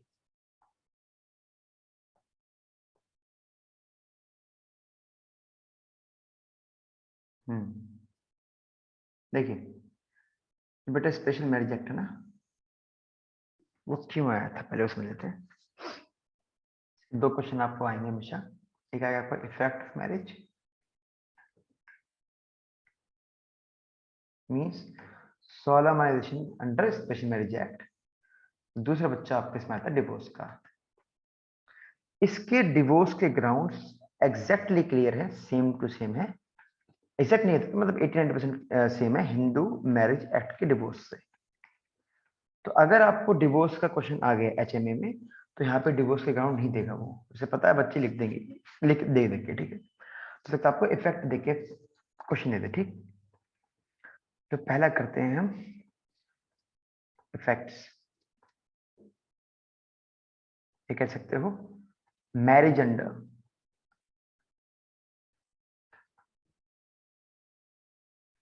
स्पेशल मैरिज एक्ट ये आया क्यों था? देखिए, हिंदुस्तान में वी नो के धर्म से रिलेटेड और जात पात में हमेशा ऊपर नीचे बहुत रहा है, ठीक है। और आज भी पेरेंट्स भी जो पुराने ख्यालात के चाहते हैं कि हमारा बच्चा हमारी बच्ची सेम धर्म में सेम कास्ट में ही शादी किया जाए, ठीक है। धीरे धीरे जो नए लोग आए उनकी मेंटेलिटी चेंज हुई, प्यार मोहब्बत बढ़ा है, ठीक है सर। तो एक ऐसा एक्ट की जरूरत पड़ी कि जिसमें कोई भी कास्ट का व्यक्ति या कोई भी धर्म का व्यक्ति शादी कर सके, ठीक। तो उसको लेके स्पेशल मैरिज एक्ट 1954 लाया गया। भाई बात देखें, 1954 में एसएमए आया, ठीक है, और हिंदू मैरिज एक्ट आया 1955 में। तो ये मैं कह सकता हूं कि इसके डिवोर्स के ग्राउंड्स इसमें भी इंक्लूड किए गए, ठीक है। सबसे बेसिक रिक्वायरमेंट जो स्पेशल मैरिज एक्ट में है, सबसे basic requirement, that is consent of parties. एक मुहावरा है कि मियाँ बीबी राजी तो के करेगा काजी। तो अगर पार्टीज कंसेंट है तो उनकी कास्ट कैसी है, उनका रिलीजन कैसा है, उनका रेस कैसा है, इन सब से कोई मतलब नहीं है उन दोनों को, और वो दोनों इस एक्ट में आके अपनी शादी को मुकम्मल कर सकते हैं, ठीक है। ये एक बड़ा ही बेसिक एसेंशियल इंग्रेडिएंट है, ठीक है। अब ये शादी कैसे हो जाती है? मान लीजिए ए और बी शादी करना चाहते हैं आपस में, ठीक है। तो रजिस्ट्रार ऑफिस जाएंगे, वो एक वकील की मदद से, वकील लेता है 20,000 के आसपास, 20-30 जैसे भी उसकी वो है फीस लेता है वो, और रजिस्ट्रार ऑफिस में एप्लीकेशन लगाता है, ठीक। रजिस्ट्रार वाला 30 दिन का एक नोटिस सर्व करता है उनकी फैमिलीज को कि भैया 30 दिन के अंदर किसी को ऑब्जेक्शन है तो आए और इस शादी को रुकवा दे। उसके अलावा वो उसकी एलिजिबिलिटी भी चेक करता है, क्या वो बच्चे नाबालिग हैं, बालिग हैं, या कंसेंट कैसी है, नहीं, ठीक है। ये सब वो चेक करके नोटिस सर्व करता है। अब नोटिस सर्व करने के बाद में एक पॉइंट उठ के आता है, ठीक है, 30 दिन के बाद ही शादी होगी या पहले होगी? नहीं बेटा, 30 दिन हो जाए और किसी का कोई ऑब्जेक्शन ना आए, उसके बाद ही वो शादी को सोलमनाइज्ड किया जाता है, उसके पहले नहीं कर सकते, ठीक है। अब देखा जाए इस 30 दिन पे भी बहुत सारे केस आए हैं कि यार 30 दिन में आप नोटिस सर्व करते हो, उनके पेरेंट्स को, अब बच्चे शादी करना चाहते हैं पर वो पेरेंट्स तो हो सकता है उनको जैसे जो भी होता है एक्सेसिव रीजन है, तो दिस अगेंस्ट प्राइवेसी, मान सकते हैं उसको, ठीक है। ये टेक्निकलिटी के 30 दिन का आपको नोटिस सर्व करना पड़ता है, ठीक है। और अगर कोई भी व्यक्ति परिवार से उठ के आता है कि हमें ऑब्जेक्शन है but on a reasonable ground, remember, but on reasonable ground, तो ही रजिस्ट्रार जो है वो शादी को कैंसिल कर सकता है, ठीक, वो शादी को कैंसिल कर सकता है। तो मान लो ऑब्जेक्शन नहीं आया तो क्या चाहिए? तो जिस दिन शादी है उस दिन पार्टीज का इन पर्सन होना जरूरी है। इन पर्सन मतलब ऐसे नहीं कि व्हाट्सएप पे शादी कर देंगे, वीडियो कर देंगे ना, वो आएंगे कोर्ट में, रजिस्टर ऑफिस में आएंगे, प्लस 3 विटनेस वो साथ लेके आएंगे साइन करने के लिए। अगर ऐसा वो करते हैं तो उनकी शादी मुकम्मल मानी जाती है, ठीक है। जैसे पॉइंट टू पॉइंट समझा रहा हूं, you can write on your notebooks. Special marriage act में शादी होने के बाद में एक रिस्ट्रिक्शन है, जैसे पारसी लॉ में था कि वो 1 साल तक डिवोर्स के लिए फाइल नहीं कर सकते। ध्यान रखना, वो 1 साल तक डिवोर्स के लिए फाइल नहीं कर सकते एनी हाउ। 1 साल बाद ही उनको डिवोर्स के लिए फाइल करना पड़ेगा। यहां तक क्लियर है सबको? कोई दिक्कत? आगे चले। सागर जी, समझ में आया आपको मेरी Yes, बात? sir. ठीक है, गुड, हाँ जी सर। वेरी गुड, धन्यवाद आपका। अच्छा जी, अब ध्यान रखना, इसमें डॉक्यूमेंटेशन बड़ा चलता है। आधार कार्ड, है ना, उस आदमी की पिछले रिकॉर्ड्स तो कुछ नहीं है इस तरह की, वो शादी करता है, एक के बाद छोड़ता रहता है, मतलब एक हैबिचुअल तो नहीं है ऐसा, ठीक है। उस शादी का पर्पस क्या, प्यार मोहब्बत या कुछ और भी है, तो ये सब इंक्वायरी रजिस्ट्रार करता है बेटा, इसके पास पावर होती है इंक्वायरी करने की, उस शादी को सही मायने में शादी बनाने के लिए, ठीक है। और अगर लगता है रजिस्ट्रार को कि भैया कुछ गड़बड़ घोटाला है, तो उस शादी को वो मना भी कर सकता है, ठीक है। अब जो इसकी एप्लीकेबिलिटी है स्पेशल मैरिज एक्ट की, वो हर धर्म पे लागू होती है, ठीक है। इंडियंस हो या वो इंडियन हैबिटेंट्स हो, एनआरआई हो, जो अलग कंट्री में रहते हो, उन पे भी अप्लाई होती है। तो इसके अंदर कोई भी हिंदू, मुस्लिम, सिख, ईसाई मैरिज कर सकता है, even of a different caste can also marry under this very act. इस नाम दिया गया स्पेशल मैरिज एक्ट। वे स्पेशल केस है, जब तक जम्मू कश्मीर नहीं था तो वहां तक नहीं था, अब जम्मू कश्मीर हमारा पार्ट है तो वहां पे भी ये अप्लाई हो जाता है, ठीक है। अब देखो, section 4 of special marriage act, इसकी इंपॉर्टेंस या कह सकते हो बेसिक रिक्वायरमेंट्स की बात करता है, ठीक है। बेसिक रिक्वायरमेंट की बात करता है, 4 बेसिक रिक्वायरमेंट है, ध्यान रखना, 4 बेसिक रिक्वायरमेंट है इसकी, आपको लिख के आनी 100%। पहली, वो हिंदू लॉ वाला चक्कर है कि it forbids polygamy, means no living spouse should be there.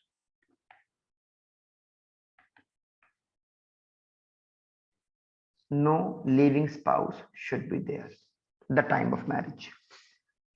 Second, Marilal, the parties must be sound mind. They should be in sound mind condition. वो दिमागी रूप से ठीक होने चाहिए, ठीक। Third, same to same, legal age 21 साल boy की, 18 गर्ल की। और यहाँ पे ये स्ट्रिक्टली लिटरल इंटरप्रिटेशन है बेटा, एच में नहीं है, वहां पहुंच जाएगा ना।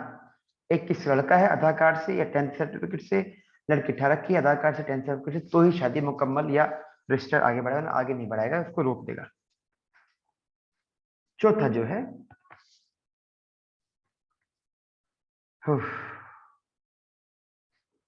कि जो पार्टीज हैं they should not fall under that prohibited degree. Same, चाचा ताऊ के बच्चे आगे शादी करने, पता लगे जी माँ बाप एक ही हैं, वो बच्चे शादी नहीं मानी जाएगी, ठीक है। वो शादी सेम टू सेम, आप वही कंडीशन है इसकी जो एचएमए में है, ठीक। अब जो मेन सेक्शन बस वही बताऊंगा, ठीक है। सेक्शन 5 वही बात करता है कि जब आप रजिस्ट्रार के पास जाएंगे, रजिस्ट्रार साहब 30 दिन का नोटिस सर्व करेगा, ठीक है, रिटन नोटिस सर्व करेगा, ठीक है जी। और भाई 30 दिन के अंदर अगर कोई आता है वो करने ऑब्जेक्शन, तो वो उसको देख दाख के ऑब्जेक्शन को रेक्टिफाई करेगा, ठीक। सेक्शन 6 कहता है रजिस्ट्रार हर एप्लीकेशन को एक मैरिज नोटिस बुक में रखेगा।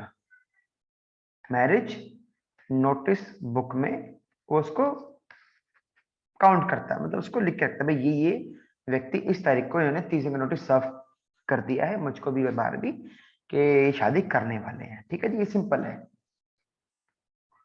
सेक्शन 11 कहता है वही बात कि जब शादी होगी, जिस दिन शादी होगी नोटिस के बाद में, पब्लिश होने के बाद में, तो वहां पे भैया पार्टीज भी आएंगी प्लस 3 विटनेस भी आएंगे। ये 5 लोग, भाई 2 पार्टी हो गई, 3 विटनेस हो गए, ये 5 लोग वहां पे साइन करेंगे। और ये 3 विटनेस भी बेटा ध्यान रखना, ये 3 विटनेस भी they should be above legal age, they should be sound mind, ठीक है, और बाकी नहीं मानता वो। अब उनके परिवार से हो, कहां से, उससे फर्क नहीं पड़ता, ठीक है, कि भैया भाभी भी साइन कर सकते हैं, ठीक है। ये आपके मेन पॉइंट्स हो गए। अब एक और बनता है मेरे लाल कि सेक्शन 12 कहता है, सॉरी सेक्शन 13 कहता है, सॉरी 16 कहता है बच्चे कि अगर आप स्पेशल मैरिज एक्ट में शादी कर रहे हो तो आपको किसी भी धर्म की राइट्स और सेरेमनीज को निभाने की जरूरत नहीं है। क्यों? क्योंकि आप पति पत्नी माने गए हो लॉ के द्वारा, कानून के द्वारा। तो अगर आपको कानून के द्वारा पति पत्नी माना गया है तो आप पति पत्नी हो, ठीक। नेक्स्ट सुनो, सेक्शन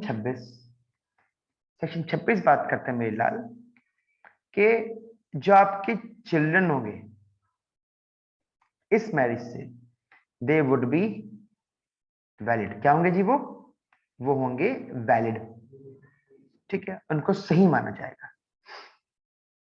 लेकिन एक क्वेश्चन पूछता है कभी कभी यूपी जुडिशियल्स में कि जरा बताइए अगर स्पेशल मैरिज एक्ट से ए बच्चे पैदा हुआ है तो किस किस की प्रॉपर्टी इनहेरिट कर सकता है वो? अपने एंसेस्टर्स की, या मदर की, या मदर की, या फादर की, या मदर फादर दोनों की। तो ध्यान रखना बेटा, वो सिर्फ मदर और फादर्स की ही प्रॉपर्टी को एक्वायर कर सकता है अंडर सक्सेशन। वो भी कौन सा सक्सेशन? इंडियन सक्सेशन एक्ट में सिर्फ और सिर्फ अपने माता पिता की एक्वायर कर सकता है। अब इसमें भी एक ग्लिच है, ध्यान सुनना। ग्लिच क्या कहता है? मान लीजिए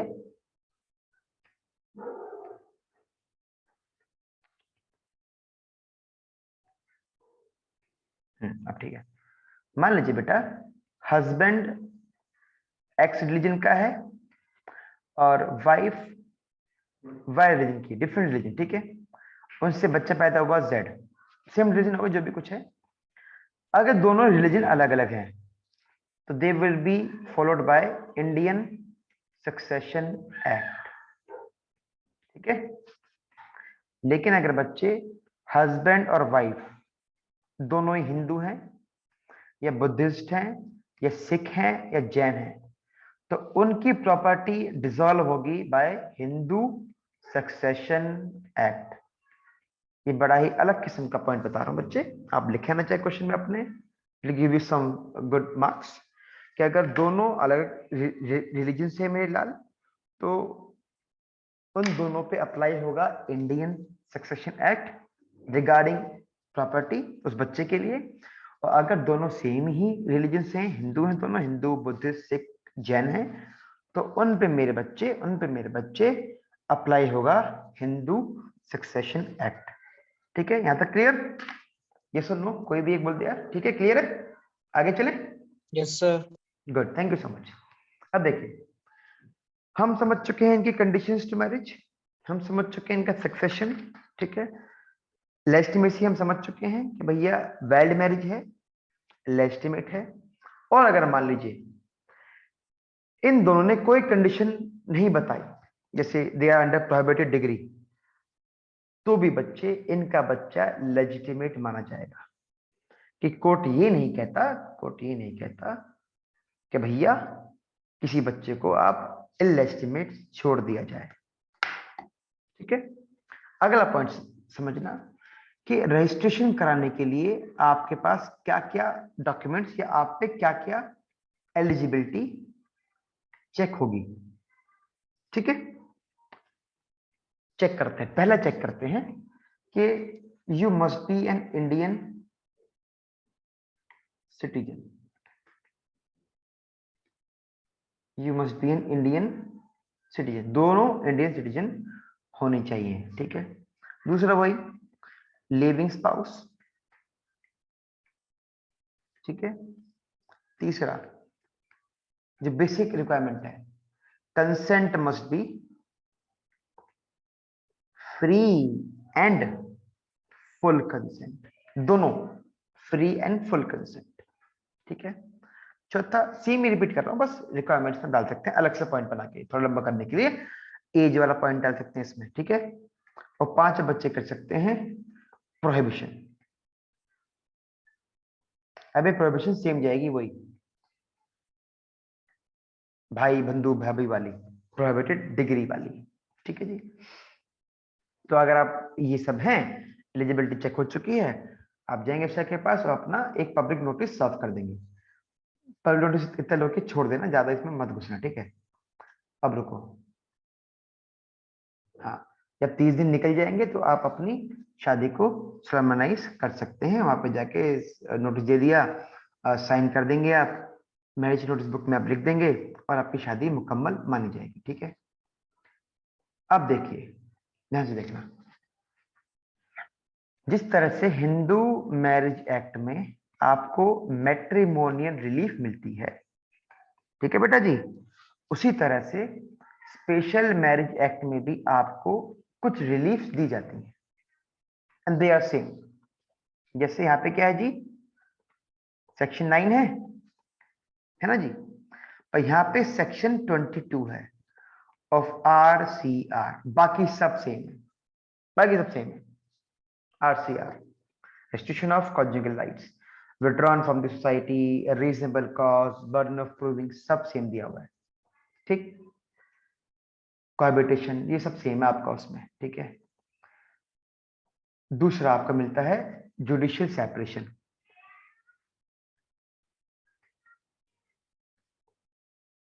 ठीक है, जुडिशियल सेपरेशन, ठीक। यहाँ पे आपको मिलेगा जो आपको सेक्शन 10 में मिला है, यहाँ पे आपको जुडिशियल सेपरेशन भी मिल जाएगा, ठीक। आगे सेम ग्राउंड से बेटा जो आपके डिवोर्स वाले हैं, उसके बाद यू विल गेट डिवोर्स या वॉइड मैरिज, ये भी आपको ग्राउंड सारे मिल जाते हैं एज ए रिलीफ में, ठीक है। ग्राउंड सब सेम ही ध्यान रखना जो आपके उस वाले में है, वॉइड वाले में और वॉइडेबल वाले में, ठीक है। 12 में सेम दे रखे हैं और इसमें कुछ ज्यादा है नहीं। इसके बाद डिवोर्स पे आते हैं, क्योंकि डिवोर्स पे आपको क्वेश्चन आ चुका है। क्वेश्चन ऐसे आता है, discuss the divorce under special marriage act.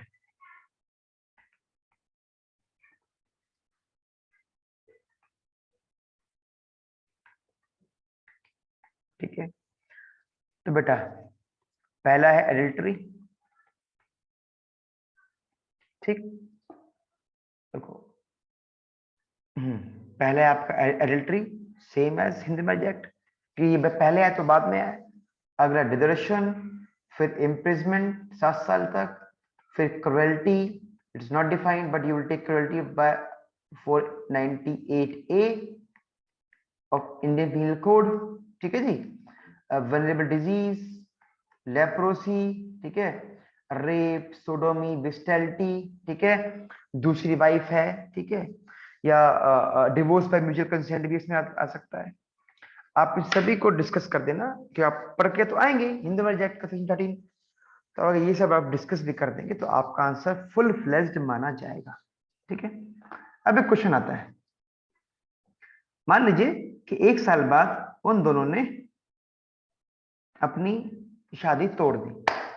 1 साल के पहले तो नहीं तोड़ सकते, है ना, मान लो उन्होंने तोड़ दी, तो क्वेश्चन उठता है क्या वो दोबारा से शादी कर सकते हैं या नहीं कर सकते, ठीक है। आपने एक बार शादी करी, ठीक है, दूसरी बार फिर तोड़ दी, क्या आप दोबारा शादी कर सकते हैं? तो आंसर इसका यस है, वो शादी कर सकते हैं, उसमें कोई दिक्कत नहीं है। बट हाँ, वही शादी करने 1 साल बाद डिवोर्स फाइल करेंगे, उसके बाद वो फिर शादी करने वही 1 मंथ का नोटिस पीरियड सर्व करके। शादी करने में कोई दिक्कत नहीं है, डिवोर्स में दिक्कत है 1 साल की, ठीक है जी। और बाकी इसमें जब आपको क्वेश्चन मान लो ये आ जाए कि discuss the difference between Hindu marriage act and special marriage act, तो आप सेक्शन वाइज, है ना, और हिंदू मैरिज एक्ट अलग बात करता है, स्पेशल मैरिज एक्ट रिलीजन के एस्पेक्ट में बात करता है, आप समझा के एटलीस्ट 1-2 पैरा लिख सकते हो, ठीक है। और इसमें और कुछ है नहीं आपको जो इसमें पूछता है, वो मोस्टली आपको जो सिलेबस है वो स्पेशल मैरिज एक्ट की डिवोर्स और मैरिज के बारे में ही बात करता है, ठीक है जी।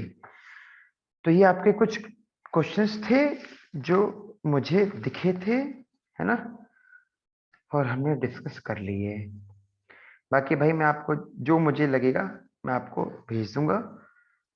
तो अब आप पे लक पे डिपेंड करता है मेरी लाल कि आपका लक कैसा जाएगा, आपका पेपर। हाँ जी मनीष जी पूछिए बेटा, डाउट्स पूछ सर लीजिए। सर एक और क्वेश्चन है वो पारसी मैट्रिमोनियल कोर्स पे।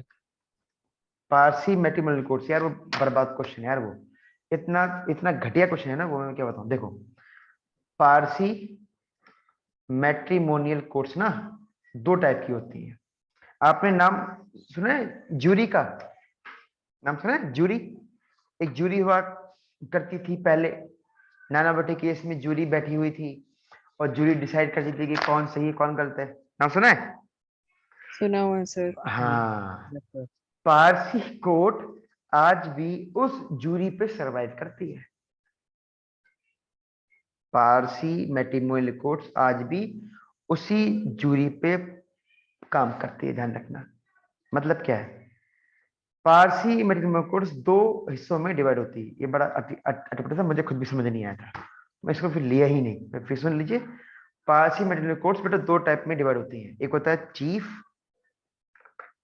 मैट्रिमोनियल कोर्ट्स, एक होता है डिस्ट्रिक्ट मैट्रिमोनियल कोर्ट्स। ठीक है, चीफ और डिस्ट्रिक्ट की पावर सेम टू सेम होती है, लेकिन जब यहाँ आदमी हार जाता है तो अपील में वो डिस्ट्रिक्ट पहुंचता है। ठीक है, अब जो चीफ मैट्रिमोनियल कोर्ट है बेटा, उसकी लोकल लिमिट जो है वो डिसाइड करता है high court, not state legislature, सिर्फ हाई कोर्ट डिसाइड करता है। ठीक है, और इसकी तीन मुख्य चीजें होती हैं पारसी कोर्ट की। पहला, care protection and education of children, कि जब भी या तो कुछ बात आए कोर्ट केस में आए तो जो आपकी कोर्ट है बच्चे की केयर प्रोटेक्शन एजुकेशन ध्यान में रख के अपना डिसीजन दे। दूसरा, वहां पे रूटीन ट्रायल्स नहीं होते, वहां पे मैटर को सुनाता है, जूरी सुनती है, जूरी इस पर अपना डिसाइड देती है कि डिवोर्स मिलने चाहिए नहीं मिलने चाहिए।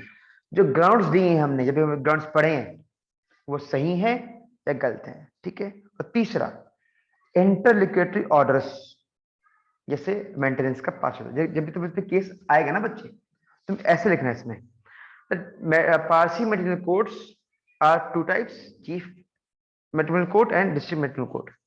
A person who lost in chief can go to appeal in DM. ठीक है, now these courts can hear divorce petitions on the following grounds. अब इन ग्राउंड्स को तुम कर दोगे, nullity cases, ground of divorce, reason to dissolve, वो सासर वाला point बाद में just you can just conclude कि इन ग्राउंड्स पे ये दो कोर्टें अपना डिसीजन दे सकती है। And this is the last court which has jury system till now. अभी तक इसी कोर्ट में ज्यूरी सिस्टम अलाउ है और कहीं अलाउ नहीं है। हाँ जी, ठीक है, लिख दोगे, हो जाएगा? Yes, Manish sir. जी ठीक है। Yes. और कुछ भाई, कोई पॉइंट किसी को? केसेस देखो, कुछ केस जो इस बार आपको आ सकते हैं, एक तो आपको आ सकता है आरसीआर का कॉन्स्टिट्यूशन वाला पॉइंट, जैसे स्वराज गर्ग वाला है ना, जो उसके मेन केसेस हैं। या आपको इस बार आएगा आ सकता है मेरे हिसाब से, क्योंकि तीनों बार से तीन नए केस दिए हैं, सरला मुदगल या लिली थॉमस का। अगर लिली थॉमस आ जाए तो भी सरला डिस्कस करेंगे, सरला आ जाए तो भी लिली थॉमस करेंगे। दोनों में पहले आप लॉ डिस्कस करेंगे, उस लॉ के रेस्पेक्ट में आप क्वेश्चन आंसर लिखेंगे, वरना भैया मत लिखना। ठीक है, और कुछ डाउट्स बेटा किसी को पूछ लो। अब आपकी जो किस्मत है उसको हम नमस्कार करेंगे, है ना, बाकी उस पर डिपेंड करेगा कि आपको कैसा आएगा। हाँ जी मनीष जी पूछिए। सर एक क्वेश्चन इसमें पूछा हुआ है वो mutual consent divorce under all personal laws. देखिए एक सुन मेरी बात, म्यूचुअल डिवोर्स में सबके एक ही लॉज है। ठीक है, तो मैं एक चीज दिखाता हूँ, मैं इसको स्क्रीनशॉट को खत्म करता हूँ, मैं स्क्रीन शेयर करता हूँ। ये आईफोन 8 दी, चलो कौन कौन आया हुआ है क्लास में, चलो सन्या भी है। और वे सन्या जी क्या हाल चाल?